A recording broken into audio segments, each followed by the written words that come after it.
I'm literally back because there was one thing I forgot to talk about, and that is how drunk do you guys think that Dylan Mortensen was, right? Because a couple of people left very interesting messages. Somebody said that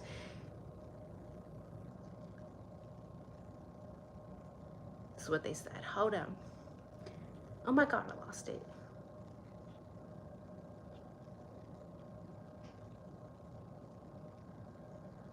Let's see. Somebody left a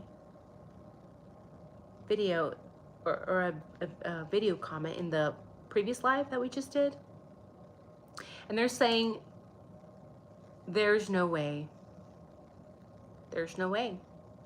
that Dylan wasn't completely shit-faced, right? It's gonna be a very short video, just something I just kind of wanted to run by you guys because you guys always give me perspective and you guys are smart. So that's good. That always helps, right? But people were saying, well, you know, giving Dylan the benefit of the doubt, which we're kind of going to try to do in this video.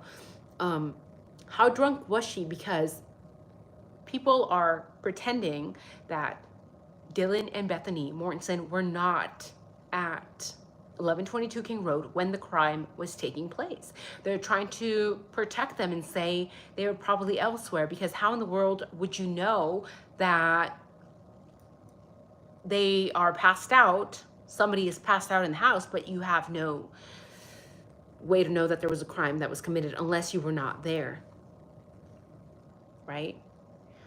People are also saying that if the girls were actually in the house and they were completely shit-faced, then it's very possible to not have really heard that there was a horrific crime being committed, a crime of 4 young adults, large for the most part, large adults. They were tall, muscular, athletic, being unalived, right? But if Dylan and Bethany were completely shit-faced, then there is a possibility that maybe they just didn't hear a thing. And that maybe that is why they wouldn't go to the room to check if somebody had been passed out.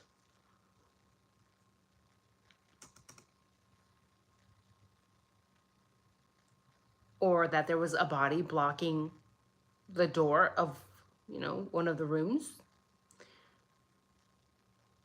Sorry guys, I'm trying to pull up the chat here. But I'm gonna push back a little bit here because that's what I do. I love pushing back. And right, let's pretend, okay, she's completely fucking shit-faced. Doesn't know that 4 people are unalive, but she is awake the entire time. They are both awake the entire time. They are both, Dylan and Bethany, on social media the entire time. So we're supposed to believe that they were just completely shit-faced and didn't hear anything, didn't know anything until much later. All right, okay, cool. But you have to understand how social media works. And it's that you're basically leaving a print. Think of it as a fingerprint, a digital fingerprint everywhere you go. And these girls were texting each other and calling each other. In my opinion, from whatever text messages were released, Dylan and Bethany back and forth, there's minimal text message errors, minimal.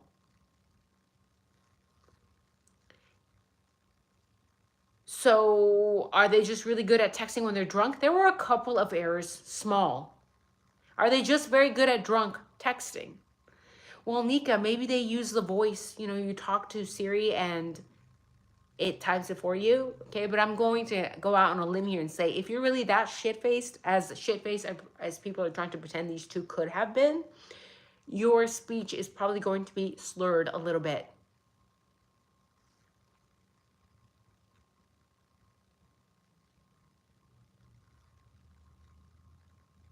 Theodore says, funny, funny. If a man is drunk, he's considered a more likely suspect. Why not for these women? Bias. Bias.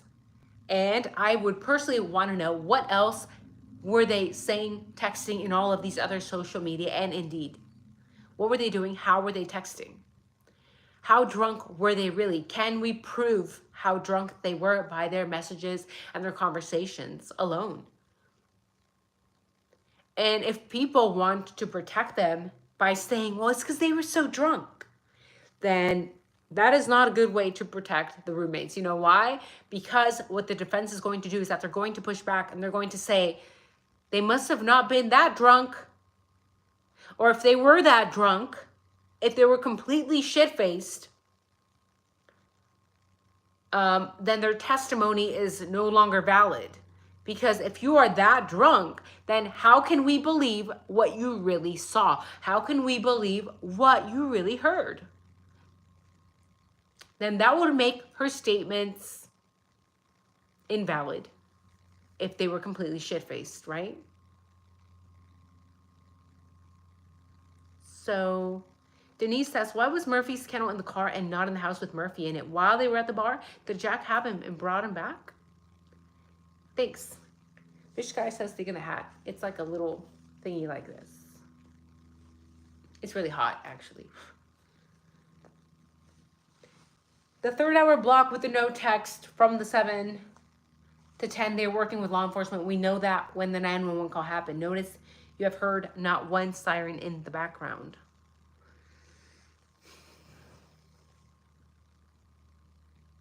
I mentioned that 3 hour block.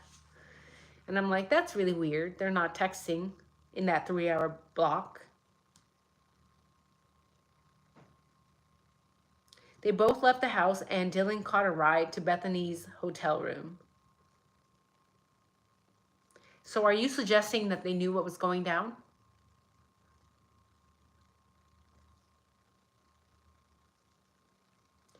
We have been theorizing for a while, a lot of people, a lot of YouTubers, a lot of crime sleuths, that Dylan was the one to bring Kaylee back into town, right? Some have said that she was lured back, was lured back by Dylan Morrison to be her +1.